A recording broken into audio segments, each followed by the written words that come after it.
She placed the envelope on the reception desk that afternoon, $50,000 in cash. She did not leave a name. She did not wait for anyone to see her. She straightened the edges of the envelope against the marble, turned, and walked back toward the service corridor. Her uniform still smelled like floor cleaner and the dust behind the vents on the 8th floor. He had been watching from the mezzanine. He had seen her open the envelope. He had seen her count it. He had seen her hand stop moving. He had seen her fold it closed and carry it downstairs like it weighed nothing. That night, he followed her. Harlan Ashford did not go home. He stepped into the back seat of the black sedan idling on Montgomery Street and said 5 words to his driver. "Follow that woman. Keep distance."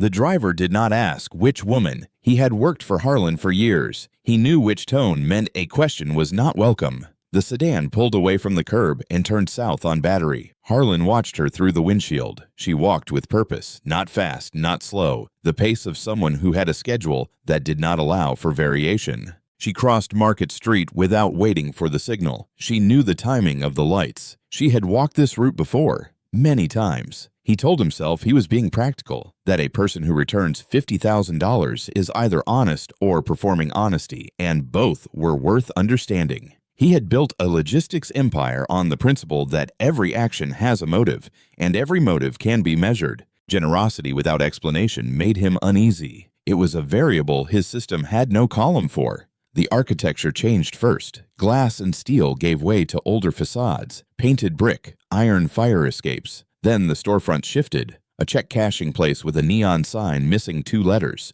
a laundromat still open at night, blue lights spilling across the sidewalk, a liquor store with bars on the windows, and a man sitting on a milk crate outside it, not waiting for anything in particular. Harlan had driven through these blocks before, hundreds of times. His company's distribution hub was nearby. He had approved the route maps himself. He had never once looked at what was between the highway off-ramp and the warehouse entrance. It had not occurred to him that something worth looking at existed in that space. She turned left on Eddy Street. The sedan followed at a distance. The streetlights here were spaced farther apart. Some of them did not work. The ones that did cast a yellow that made everything beneath them look temporary, like the light itself was not planning to stay.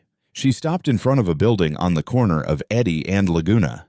5 stories, brown stucco exterior with water stains running from the roofline to the 2nd floor. A front entrance with a security door that had been propped open with a folded piece of cardboard. She did not go in. She stood on the sidewalk for what Harlan estimated was a long moment. She set down the bag she was carrying. She reached up and retied her hair. She bent down and changed her shoes. The ones she had been wearing went into the bag. The ones she put on were cleaner, softer looking. She straightened her jacket, adjusted the collar, wiped something from beneath her left eye with the back of her hand. Then she picked up the bag and stood still for another moment. She rolled her shoulders back. She lifted her chin. She arranged her face into something that was not quite a smile, but was close enough to pass for one if you were not paying careful attention. Harlan was paying careful attention. He had watched people prepare for boardrooms, courtrooms, investor meetings, negotiations worth hundreds of millions of dollars. He had watched people compose themselves before walking into rooms that would determine the rest of their professional lives.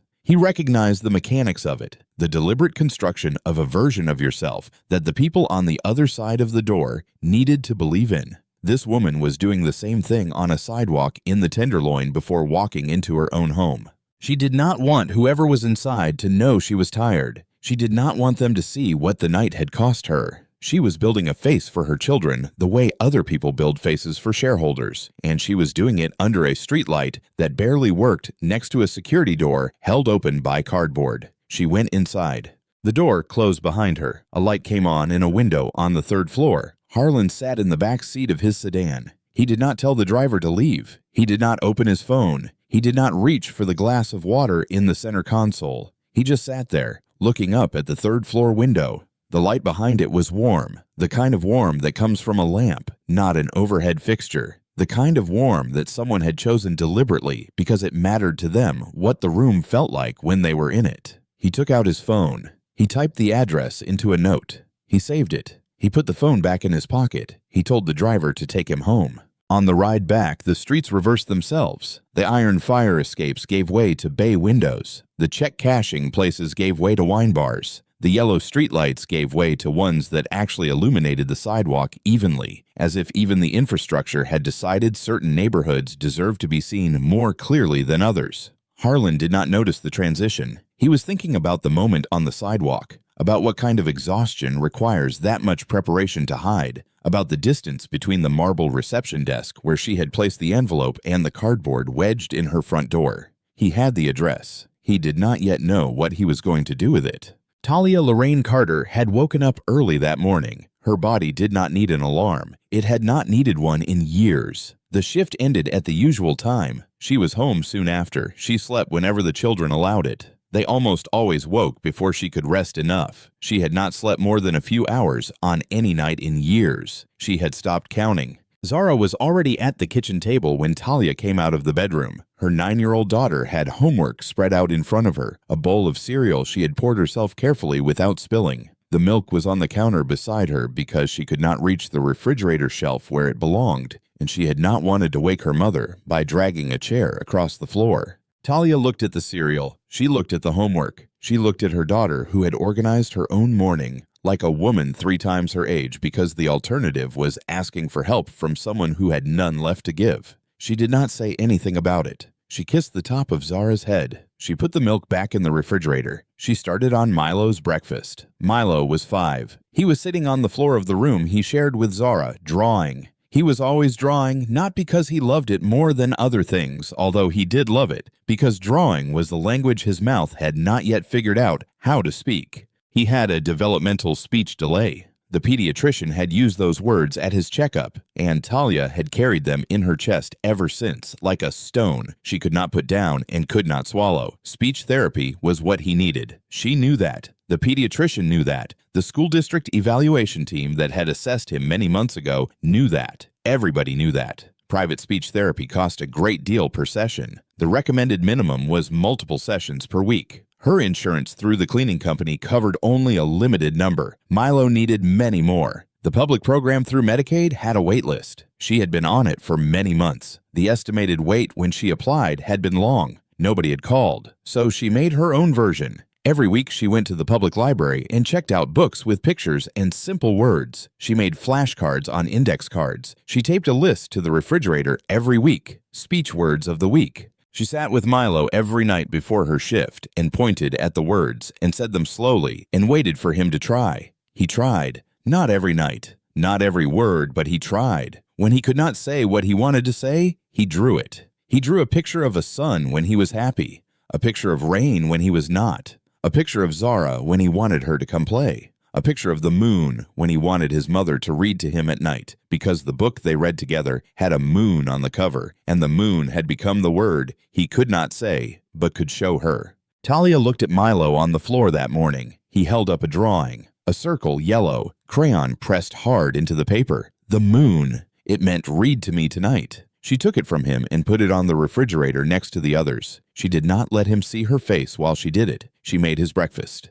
She packed Zara's lunch. She checked the bus schedule. She sat down for a few minutes at the kitchen table while both children were occupied, and she pressed the heels of her hands against her eyes and breathed. Not because she was going to cry, because the weight behind her eyes was physical and pressing against it was the only thing that made it ease. Then she stood up. She washed her hands. She started the day. She did not know yet that that night she would find an envelope in a trash can on the 8th floor of the building where she mopped hallways and wiped conference tables and emptied recycling bins full of documents worth more than her annual salary. She did not know that the envelope would contain $50,000 in cash. The executive lounge on the 8th floor was the last room on Talia's rotation. She cleaned it late every Thursday. The room had leather chairs, a coffee station with a machine that cost more than her rent, and a trash can made of brushed steel that weighed more than Milo. She had been emptying that trash can for years. It usually contained espresso pods, napkins, and the occasional sandwich wrapper from people who earned enough to buy lunch and not finish it. That night, it contained a manila envelope, unsealed, no name on it. She picked it up to throw it in the bag with the rest. It was heavy. She opened it. Cash, $100 bills stacked neatly. She counted it once. She stopped. She counted it again. $50,000. $50,000 was not a number her life had ever contained. not a salary, not as savings, not as possibility. She set the envelope on the conference table. She stepped back from it. She looked at it for what she estimated later was several minutes. She did not touch it again during those minutes. She just looked at it the way you look at something that could change everything if you let it. She thought about Milo, about the wait list, about what $50,000 could buy in sessions and specialists and time. She thought about the rent. She thought about Zara's shoes that were a half size too small and that Zara had not mentioned because Zara did not mention things like that. She thought about the commissary deposit she sent to her brother every month, money taken from skipping lunch several days a week, and what it would mean to not have to skip anymore. She picked up the envelope. She folded it in half. She put it in the inside pocket of her coat. She finished cleaning the lounge. She moved to the next floor. She cleaned 2 bathrooms and a hallway. She went back downstairs. She mopped the lobby. Time passed. She walked to the reception desk. She took the envelope out of her coat. She placed it on the marble surface. She took a scrap of paper from the notepad beside the desk phone and wrote 7 words. Found in executive lounge, Thursday night shift. She placed the note on top of the envelope. She did not sign it. She did not wait. She walked back to the service corridor and clocked out. Her hands were steady. Her coat was lighter. She did not know that the envelope had been placed there deliberately. She did not know whose money it was. She did not know that the man who owned the building had placed 3 identical envelopes in 3 different locations that week. One in the conference room on the 12th floor, one in the break room on the 3rd, one in the executive lounge on the 8th. 2 of the 3 envelopes had disappeared without a word. No note, no report to security, no mention to management. Just gone. The 3rd was sitting on the reception desk with 7 handwritten words on top of it. And the woman who had put it there was already on a bus heading west, thinking about whether Milo would still be awake when she got home and whether the moon drawing was still on the refrigerator where she had left it that morning. Harlan Ashford started with 1 truck, a rented box truck with a transmission that slipped between 2nd and 3rd gear and a passenger door that did not close all the way. He was young. He drove it himself. Pickups in Oakland, deliveries in San Jose, invoices written by hand on the dashboard at red lights. He slept in the cab for the first months because he could not afford both rent and diesel in the same week. Over time, he had a fleet. Later, he had a company, Ashford Integrated Logistics, regional freight, last mile distribution, warehouse management across many states. He built it the way a man builds something when the alternative is going back to where he started, and he has decided that going back is not an option. Every system optimized, every cost tracked, every variable accounted for. He sold the company for a figure that made the financial press use the word empire. He bought it back later for less than he sold it because the people who purchased it did not understand what he understood, which was that a logistics company is not a set of trucks. It is a set of relationships between people who trust each other to show up on time and do what they said they would do. The buyers broke that trust. Harlan rebuilt it. He was older now. He ran Ashford Integrated from the top floor of a building on Montgomery Street that he also owned. His net worth was a number he had stopped checking because at a certain point, the number stops meaning anything except that the number exists. His wife Vivian had died years ago. Pancreatic cancer, diagnosed in spring, gone by fall. Months between the first scan and the last breath. And every day of those months, Harlan had sat beside her hospital bed and done the only thing he had never been good at. He waited. Vivian had been a nurse before he was wealthy. She was working the night shift at San Francisco General when he came in early one morning with a dislocated shoulder from loading freight too fast. She set the shoulder. She told him he was going to hurt himself worse if he kept working like that. He told her he did not have a choice. She told him everyone has a choice. They just do not always like the options. She was the only person in his life who had ever made him look down, not at spreadsheets, not at balance sheets, down at the floor someone else was cleaning, at the driver waiting in the rain, at the woman behind the register whose name he had never learned despite buying coffee from her every morning for years. Vivian saw those people. She had been one of them, and she made him see them too. Not through lectures, through proximity. She simply existed beside him in a way that made invisibility impossible. When she died, that stopped. Nobody replaced it. Nobody could. His son Jasper was grown. He worked in the company. He was competent in the way that people are competent when they have never been required to be more than that. The relationship between them was professional. That was not an accident.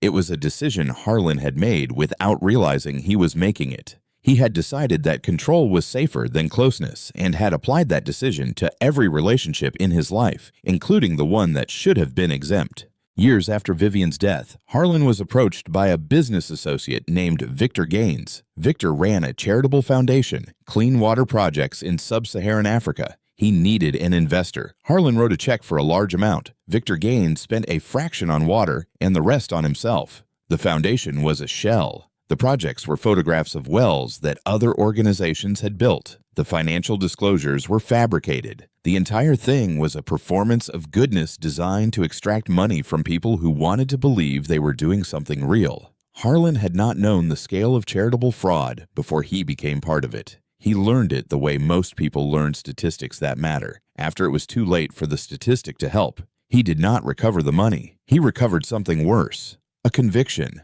a settled belief that had been forming in him for a long time, and that the fraud merely confirmed. Everyone performs goodness when they think someone is watching. The only real measure of a person is what they do when they believe no one is. He tested this. 3 envelopes, each containing $10,000, placed in 3 locations and inside the building on Montgomery Street, where many people worked, and no one expected to be observed by the man whose name was on the deed. Conference room on the 12th floor, break room on the 3rd, executive lounge on the 8th. 2 of the 3 disappeared. No one reported finding them. No one turned them in. Harlan was not surprised. He had stopped being surprised by that particular outcome a long time ago. The 3rd envelope was different. The 3rd envelope was placed on a reception desk late that night with a handwritten note, 7 words, no name. And Harlan Ashford, who had not been surprised by a person in years, sat in his home office on a Friday morning and read Vivian's last letter for the many hundredth time. She had written it days before she died. Her handwriting was uneven. The pen had shaken, but the words were clear. Asterisk. You will know them by what they do with what they cannot afford to lose. Asterisk. He had read that sentence every morning since the funeral. It had become a ritual, a thing he did because he had promised her he would. But rituals without understanding are just habits, and habits do not change you. They just keep you in place. He read the sentence again. He did not yet understand what it meant, but for the first time in years, he wanted to. Some time after the envelope appeared on the reception desk, Harlan opened a secure message to the head of Human Resources. 1 line. Who was on the night cleaning rotation for the 8th floor executive lounge last Thursday? The reply came quickly. Talia Carter, employee ID number, night shift custodial team, for years on staff. Harlan did not open her full personnel file. Not yet. He opened the summary. 1 page, hire date, shift schedule, emergency contact listed as a neighbor, not a spouse, not a parent, a neighbor. He scrolled to the performance section. Years of quarterly reviews. Every box checked satisfactory or above. No disciplinary actions. No incident reports. No formal complaints. No requests for schedule change. No requests for pay advance. No sick days taken despite being entitled to them under the company's custodial contract. At the bottom of the most recent review, the night shift supervisor had written a note. 4 sentences. Reliable. Never late. Never complains. Never asks for anything. Harlan read the note twice. The first 3 sentences were the kind of thing managers wrote about good employees. The 4th sentence was different. Never asks for anything. He sat with that sentence for a moment. It did not describe a person who had no needs. It described a person who had decided that having needs was not something she could afford to do out loud. He picked up his phone and called his personal assistant, not the company assistant, the one who handled matters that did not go through official channels. I need background on an employee. Discreet, not through HR. Her name is Talia Carter. The report came back the next morning. 1 page. Single. 2 children. A daughter aged 9. A son aged 5.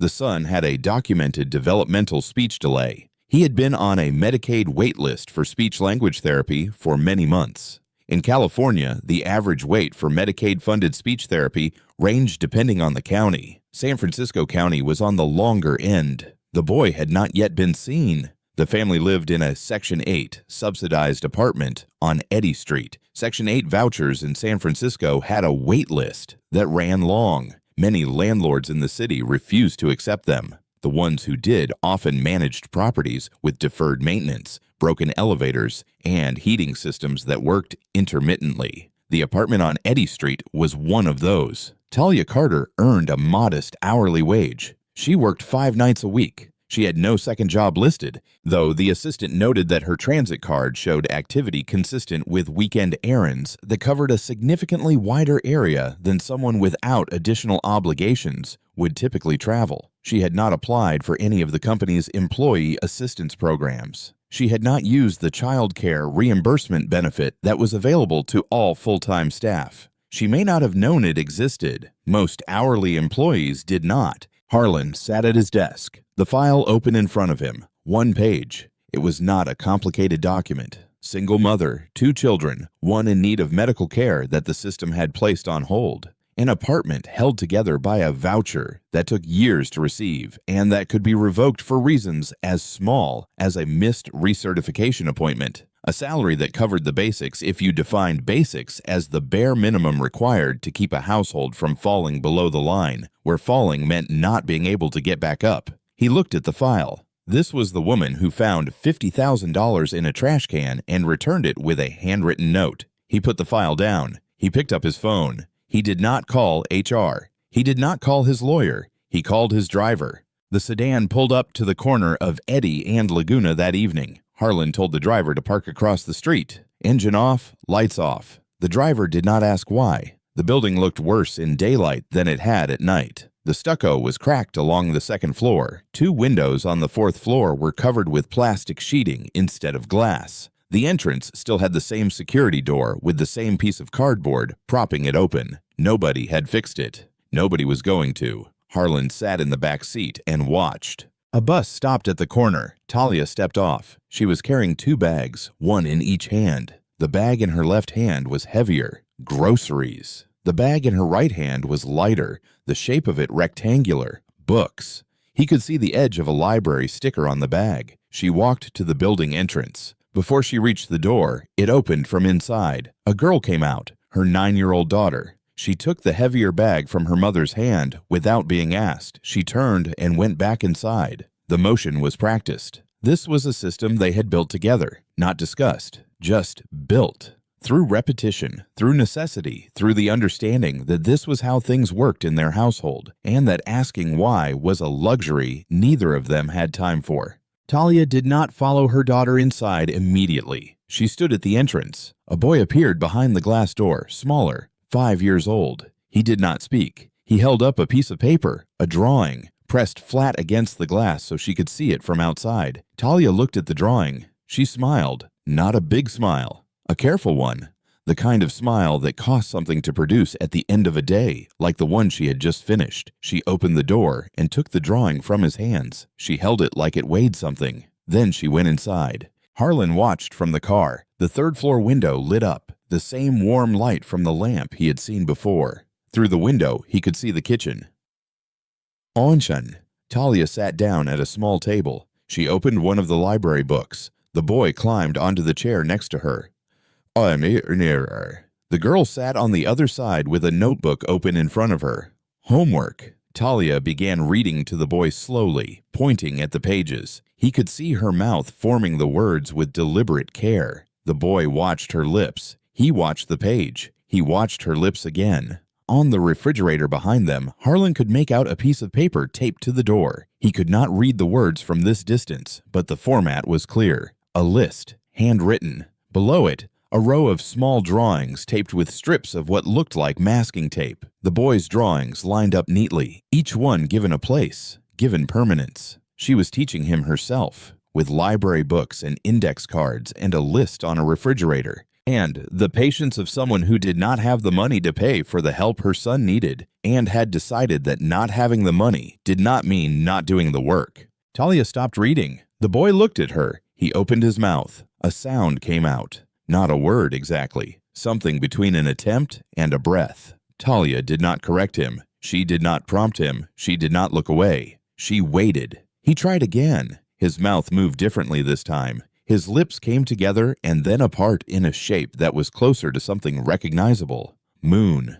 The word was quiet, imperfect, but it was there. Talia did not react. She did not clap. She did not praise him. She turned the page of the book to a picture of the moon and kept reading as if nothing extraordinary had happened, as if the word had always been there, and he had simply found it at the right time. Harlan sat in the back seat of his car on Eddy Street. The engine was off. The windows were up. The street was getting dark. He had not moved in several minutes. He had not reached for his phone. He had not checked the time. He had not thought about the office, the company, the quarterly projections, the board meeting, or the emails his assistant had flagged as urgent. He was watching a woman read to her son by lamplight through a third-floor window in a building he would not have entered for any reason he could have named that morning. He had not sat this still since the night Vivian died. Talia Lorraine Carter was born in Bayview, Hunters Point, a neighborhood in the southeast corner of San Francisco where the houses were smaller, the streets were louder, and the distance to the rest of the city was measured not in miles, but in what people on the other side of that distance chose to see and chose not to.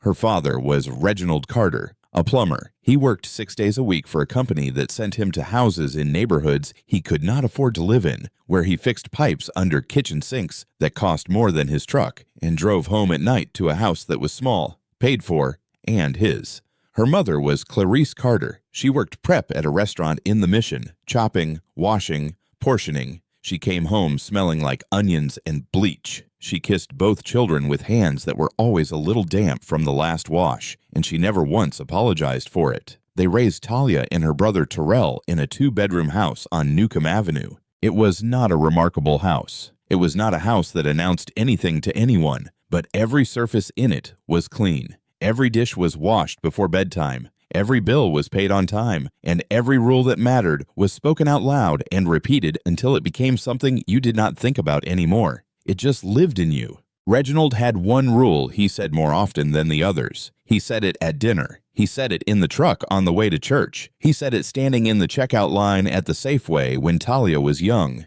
and she found a $20 bill on the floor and picked it up and looked at him with the face of a child who has just discovered that the universe sometimes puts money on the ground for no reason.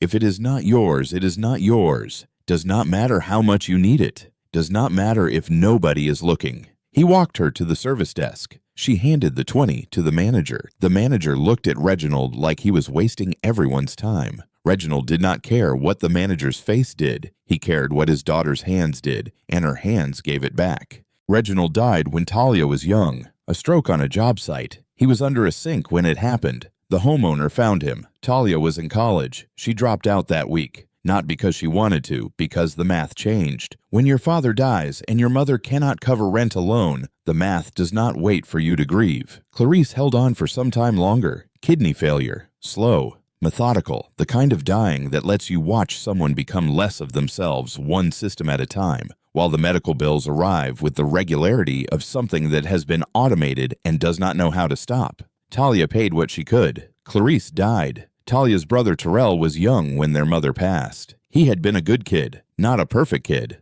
a good one. But good is a narrow road when the people who kept you on it are gone, and the people who are still around are walking a different direction. He fell in with a group of men who offered the two things grief makes you desperate for: structure and belonging. He was arrested, sentenced to years in a state facility far from San Francisco. Talia visited when she could. The drive was long. She took the bus because she did not own a car. The bus took even longer. She left early to arrive on time. Visiting hours ended in the afternoon. She was home late. Phone calls from the facility cost money. Some months Terrell called. Some months he did not call at all. The months he did not call were worse. Talia sent money to his commissary account every month, enough for soap and ramen and stamps. She got the money by not eating lunch several days a week. For a long time, she had stopped noticing the hunger. It had become background, a condition of her life. The way the commute was a condition, and the night shift was a condition, and the fact that her son could not yet say her name was a condition. She did not complain about Terrell. She did not speak about him with bitterness. She did not tell people her brother was in prison unless they asked directly, and most people did not ask directly because most people did not ask about her life at all. She had Zara at a young age. The father left before the birth. She had Milo later, a different man. He stayed for some time. He left when the pediatrician used the words developmental speech delay and handed Talia a referral list. And the man sitting next to her looked at that list and saw not a child who needed help, but a future that would cost more than he had planned to spend. He was gone within the month. Talia did not look for him. She did not file for child support. She calculated the legal fees, estimated the likelihood of collection given his employment history, subtracted the cost in time and energy, and the particular kind of hope that is required to pursue someone who has already decided you are not worth staying for, and concluded that the math did not work. She went to work, she came home, she fed her children, she read to her son, she taped his drawings to the refrigerator, she skipped lunch several days a week and sent money south to a facility where her brother was learning to survive inside a system that had no interest in teaching him how to survive outside of it. She did all of this on little sleep and a modest hourly wage, and she did not ask anyone for help. Not because she did not need it, because she had learned through the accumulation of years of evidence that asking was a transaction that cost more than it returned. You ask and people look at you differently. You ask and the system makes a note. You ask and someone with a clipboard decides you are a risk factor instead of a person. You ask and the help comes with conditions that feel less like support and more like surveillance. So she did not ask. She carried it the way her father carried pipes to houses he would never own. The way her mother carried the smell of someone else's kitchen home every night. The way her brother carried time in a place that measured his life in days remaining. She carried it because it was hers, and because putting it down was not one of the options, and because the only alternative to carrying it was letting it fall on her children, and that was never going to happen. Harlan Ashford knocked on the door of apartment 3C on a Saturday morning. He did not send an assistant. He did not call ahead. He did not arrange a meeting through HR or schedule a time through the building management office. He drove to Eddy Street, walked through the front entrance with the cardboard still wedged in the security door, climbed 3 flights of stairs that smelled like cooking oil and laundry detergent, and knocked. Talia opened the door. She was wearing a gray sweatshirt and jeans. Her hair was pulled back. She looked at him the way a person looks at something that has appeared in the wrong place. "My name is Harlan Ashford. I own the building you work in. I know who you are. You returned an envelope last Thursday. It was not mine." He paused. She did not fill the silence. She held the door at an angle that allowed her to see him fully without opening it wide enough for him to see inside. "I know. That is why I am here." She looked at him for a moment. Then she opened the door the rest of the way. Not because she trusted him, because she had decided that whatever this was, it was better to face it standing up than to wonder about it later. The apartment was small, 2 bedrooms, a kitchen that doubled as a dining room, a living room that doubled as a play area. On the floor near the window, Milo sat with a sheet of paper and a box of crayons. He did not look up. He was drawing. Zara was at the kitchen table reading a book that was too advanced for most 9-year-olds and exactly right for a child who had been raising herself for years. Harlan sat at the kitchen table because Talia gestured toward the chair, and he understood that sitting was not optional. Standing in her home while she sat would have made this something it was not. He told her what he had come to say. He did not make it long.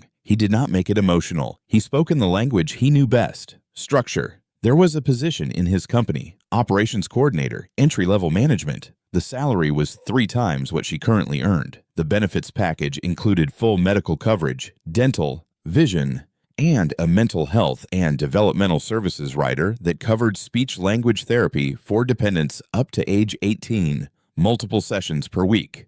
No wait list, no cap.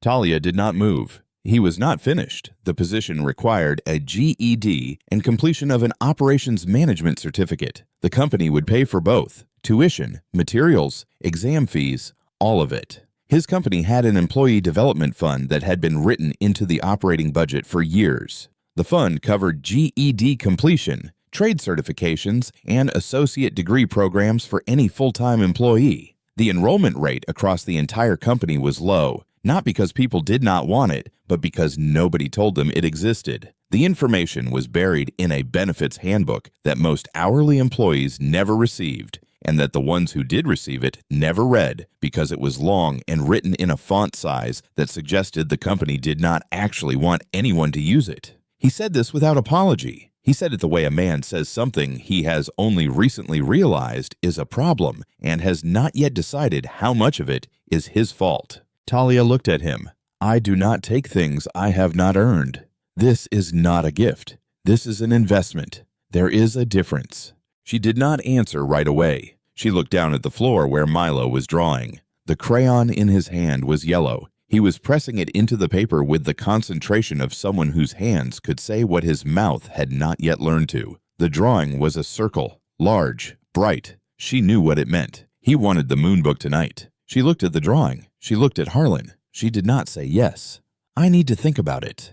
Harlan nodded. He stood up. He did not press. He did not leave a card. He did not say, take your time or let me know. He walked to the door. He stopped. The program is already there, he said. It has been there for years. I am not building something new for you. I am telling you about something that should have been made visible a long time ago. What you do with it is yours to decide. He left. The door closed behind him.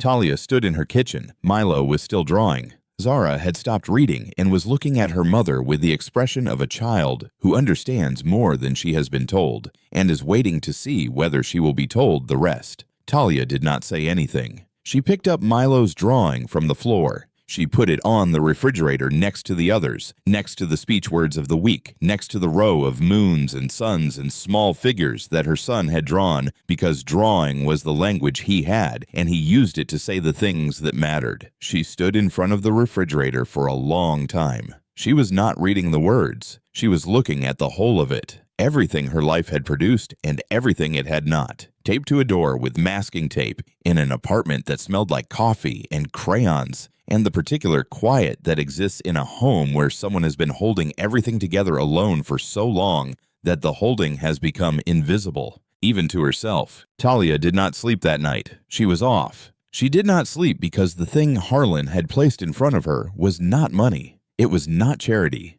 It was possibility. And she had learned a long time ago that hope was a luxury item, and luxury items in her experience were the first things repossessed. She had been here before. Not this exactly, but the shape of it. Someone offers something. You reach for it. The thing moves. You are left with your hand out and nothing in it, and the memory of what it felt like to believe it was real. She had stopped reaching a long time ago. Reaching was a risk she had removed from her operating system. The way you remove a program that crashes too often, you do not miss it. You just stop trying to open it. The problem was not the job. The problem was the logistics of accepting it. The position was daytime. The GED classes were 2 evenings a week. She currently worked the night shift because the night shift was the only shift that allowed her to be home during the day when Milo was not in school and Zara needed supervision after school. If she switched to days, someone needed to be with the children from afternoon until she got home. If she went to class 2 evenings a week, someone needed to be with them from evening until later. Childcare in San Francisco averaged a significant hourly rate for a licensed provider. She could not afford that on her current salary. She could not afford it on the new salary either.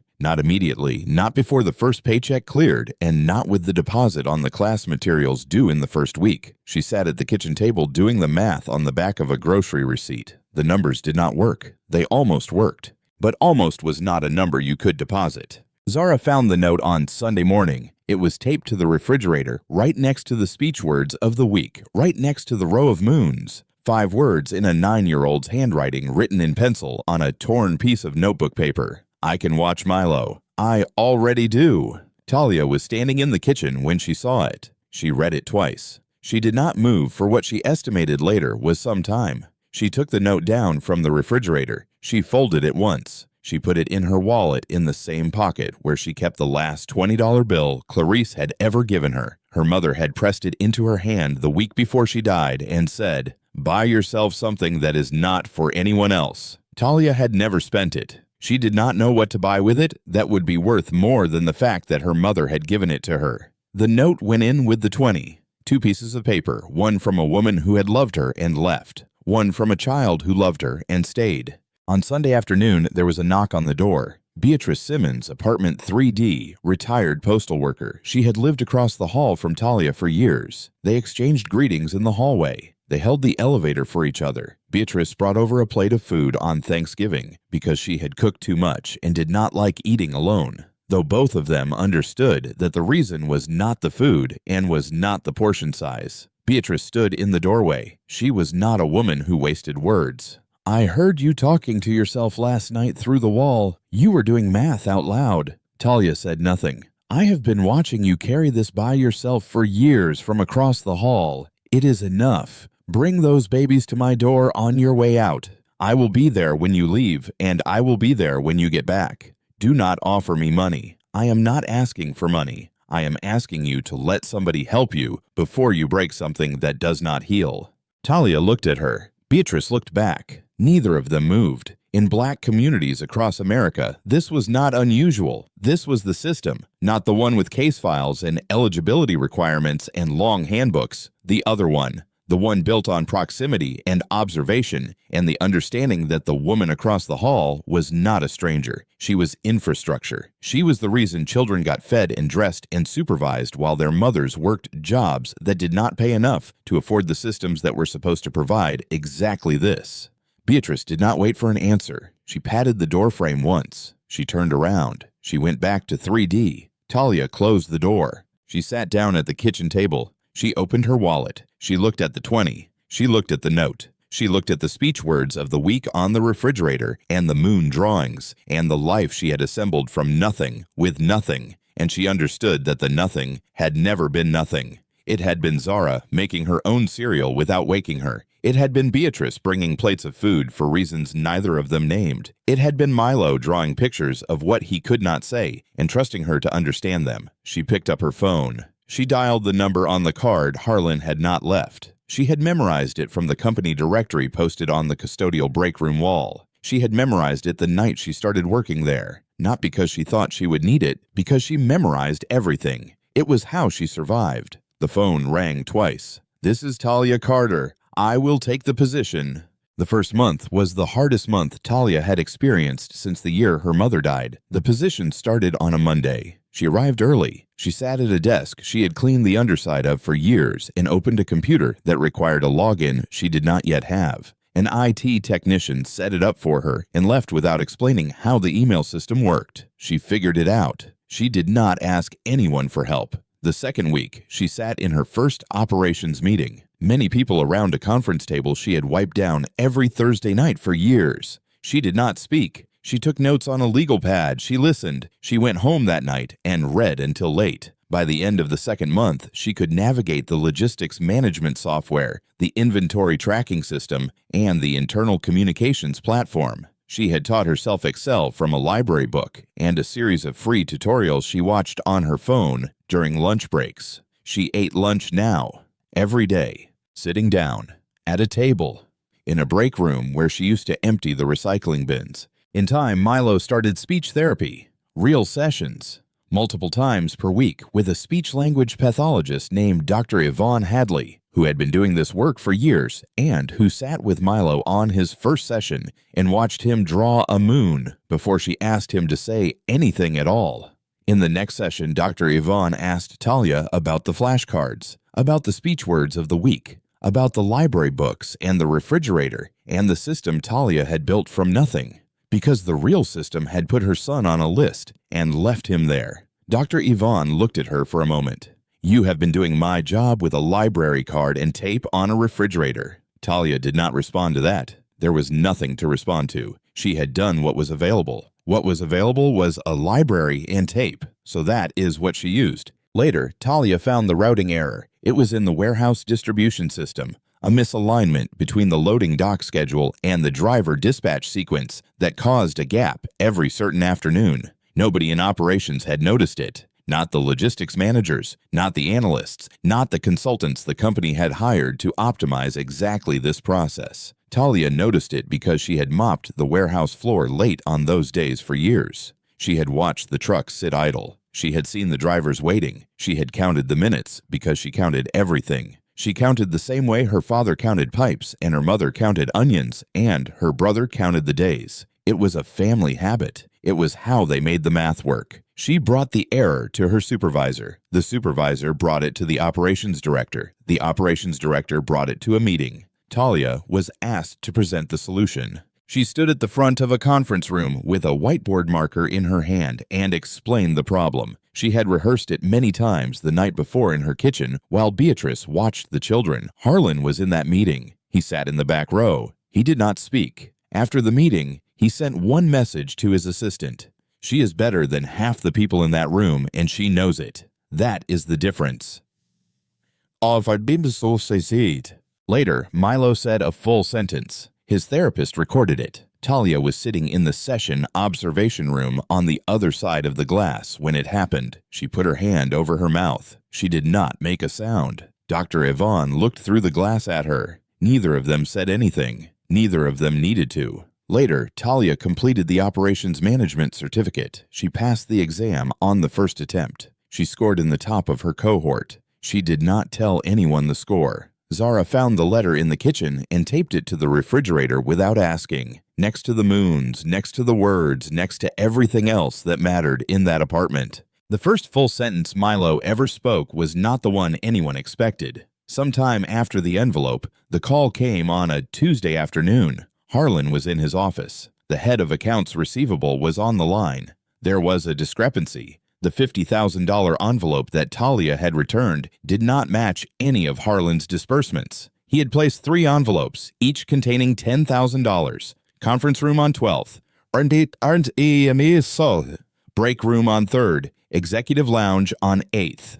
All 3 were drawn from the same discretionary account. All 3 were documented. The $10,000 envelope for the executive lounge was recovered from the reception desk. The note matched. The date matched. But the amount did not. The envelope Talia returned contained $50,000, 5 times the amount Harlan had placed. He asked accounts receivable to trace it. The answer came back. The $50,000 was a cash withdrawal from a personal discretionary fund belonging to Julian Ashford, Harlan's son. Julian had used the executive lounge for a private meeting the day before the night shift. Talia found the envelope. He had brought the cash for a transaction that he later completed by wire transfer. He left the envelope on the table. He forgot it. He forgot $50,000 on a table because $50,000 was not a number that required his attention. It was not a number that his life noticed the absence of. It was loose change in a room he would not remember entering by the following week. The envelope that Talia found was not the test.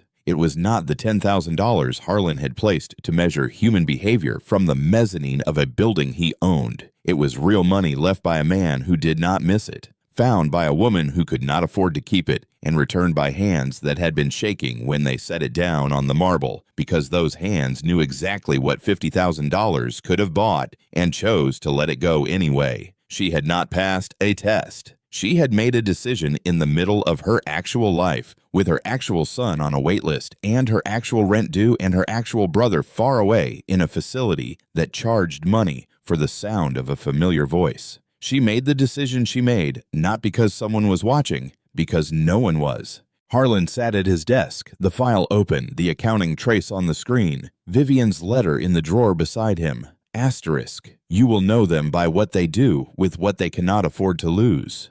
Asterisk. For years, that sentence had been a ritual, words he read every morning because he had promised a dying woman he would. He had kept the promise. He had not kept the meaning. The meaning had slipped away from him the way meaning does when you repeat something so often it becomes sound without weight. It had weight now. He picked up his phone. He called Julian.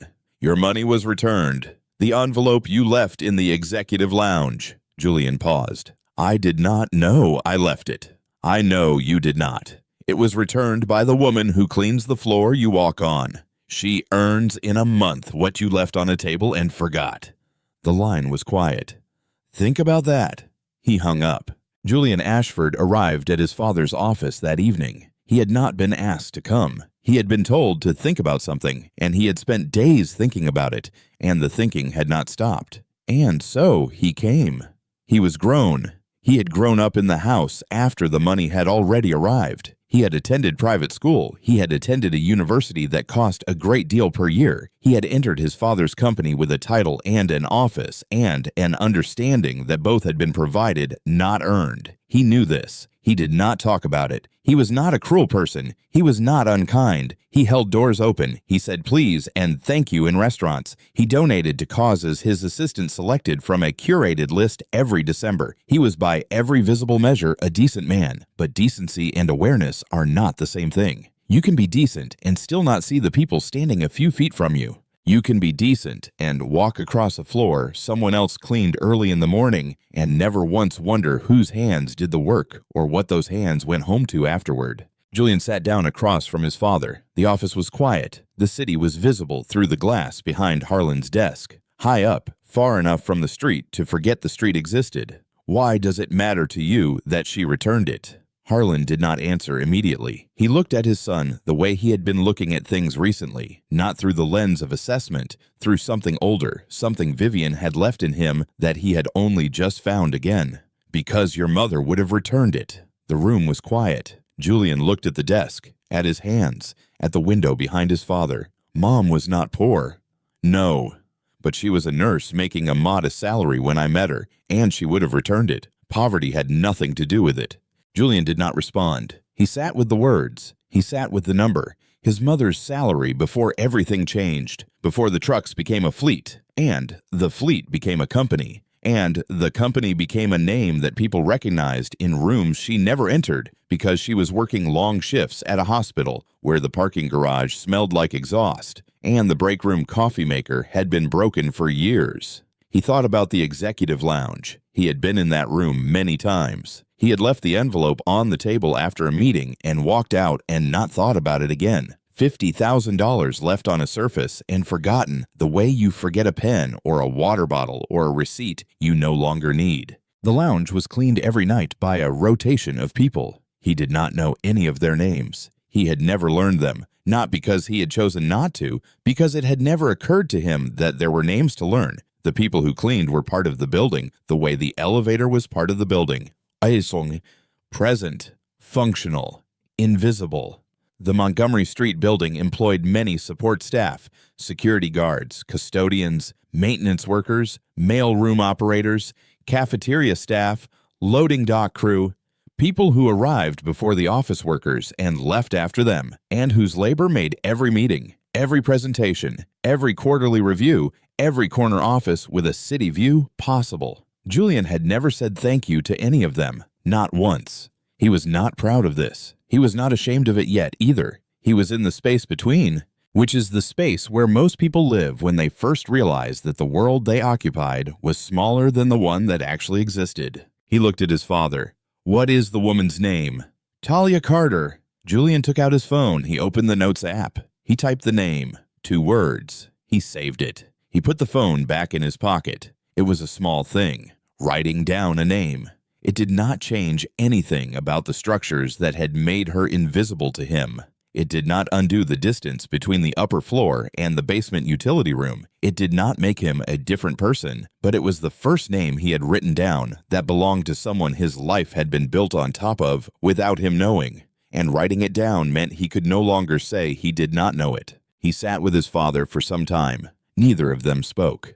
It was the longest they had been in the same room without discussing the company in years. 1 year later, Talia Carter moved into a 2-bedroom apartment on Fulton Street. She paid the rent herself. Not from charity, not from a program, not from an envelope left on a table, from a salary she had earned over many months of work that nobody had given her and nobody could take away. The apartment was on the 2nd floor. It had windows that faced west. In the late afternoon, the light came through those windows at an angle that made the kitchen warm without turning on a lamp. Talia noticed this the first time she walked through the empty rooms with the landlord. She did not mention it. But it was the reason she chose this apartment over the other one that was cheaper. The light mattered. She could not explain exactly why. It just did. Zara had her own room for the first time. She stood in the doorway of it on moving day and did not go in right away. She looked at the space. The walls were white. The floor was clean. The window was open. She stood there for a moment with the expression of a child who has been given something she did not ask for and does not yet know how to hold.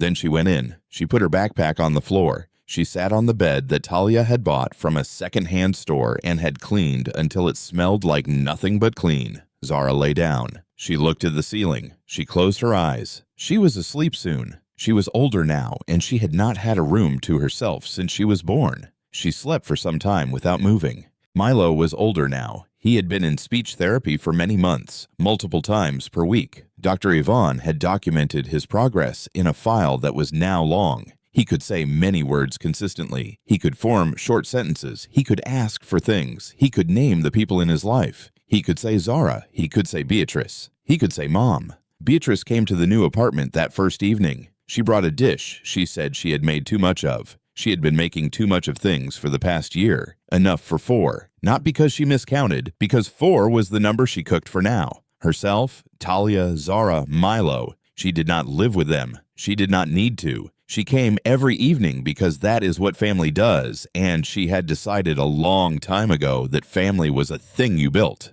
not a thing you were assigned. Talia unpacked the last box in the kitchen. She had labeled it with a single word, keep. Inside the box were 3 things: a $20 bill in a small envelope, her mother's last gift. Buy yourself something that is not for anyone else. She had never spent it. She would not spend it now. A torn piece of notebook paper in a child's handwriting. I can watch Milo. I already do. A scrap from her reception desk notepad found in Executive Lounge Thursday night shift. She taped all 3 to the new refrigerator. Below them, she taped the current speech words of the week. Below that, the row of drawings, the moons, the suns, the small figures Milo had drawn across years of learning to say what his hands had always known.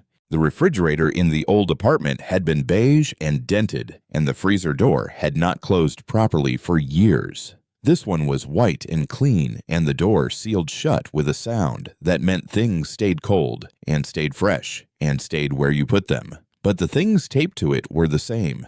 Carried from one life to the next, not because they were valuable in any way that could be measured, but because they were proof that she had been here, that she had carried it, that it had not broken her. Milo came into the kitchen. He was holding a piece of paper. He looked up at the refrigerator, at the drawings, at the words, at the things his mother had taped to every refrigerator he had ever known, because she had decided that this surface, more than any other surface in any home they had lived in, was where the things that mattered went. He looked at his mother.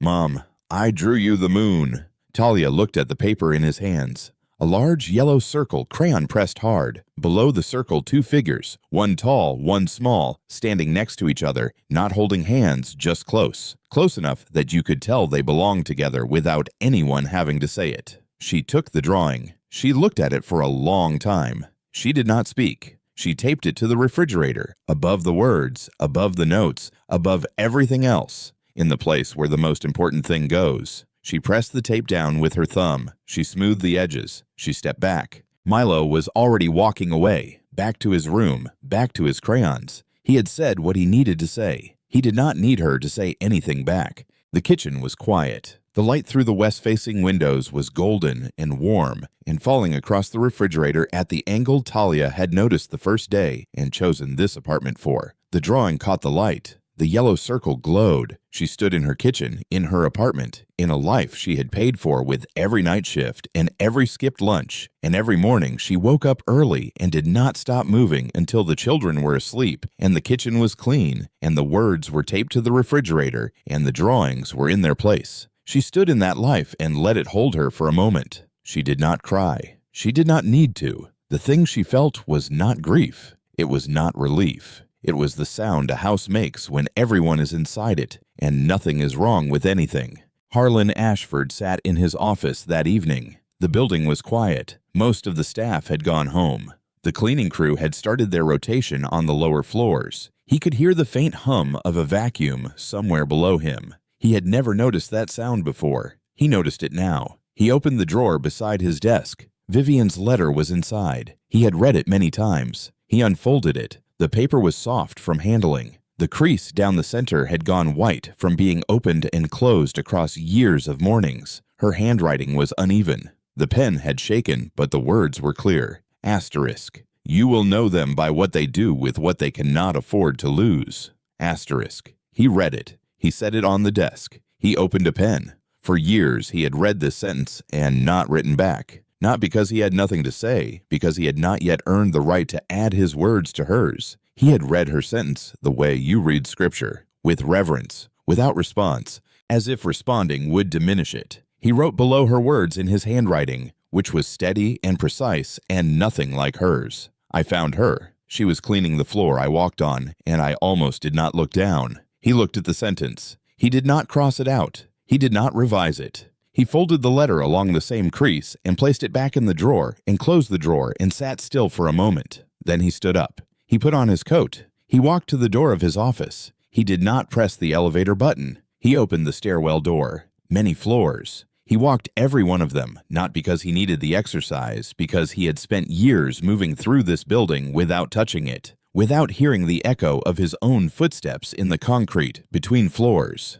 without passing through the spaces that connected one level to the next. He had always arrived. He had never traveled. He reached the ground floor. He pushed open the stairwell door. The lobby was lit. The marble floor was clean, freshly cleaned. He could smell the faint trace of the solution that someone had used to mop it recently. He walked to the security desk. A man sat behind it, nameplate on the left side of his chest. Darnell. Harlan stopped. "Good evening, Darnell." The security guard looked up. He had worked in this building for years. The man standing in front of him had walked past this desk many times. This was the first time he had ever been addressed by name. "Good evening, Mr. Ashford." Harlan nodded once. He walked through the glass doors. The street was dark. The air was cold. His driver was parked at the curb with the engine running and the rear door unlocked. He walked past the car. He did not gesture to the driver. He did not stop.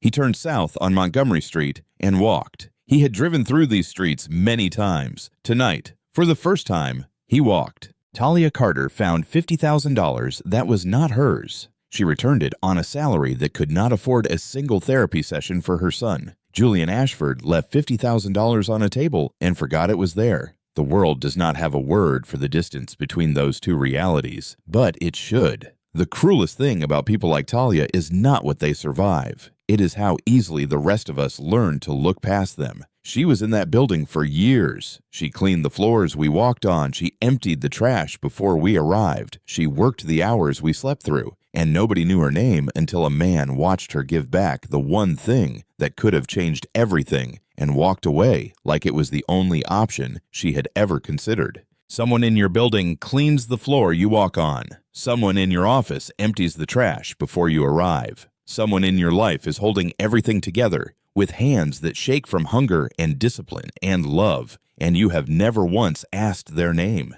If this story made you see someone you have been looking past, send it to them, not as an apology, as a beginning. If it made you angry, good. That anger is information. Use it. Subscribe for more stories like this. See you in the next one.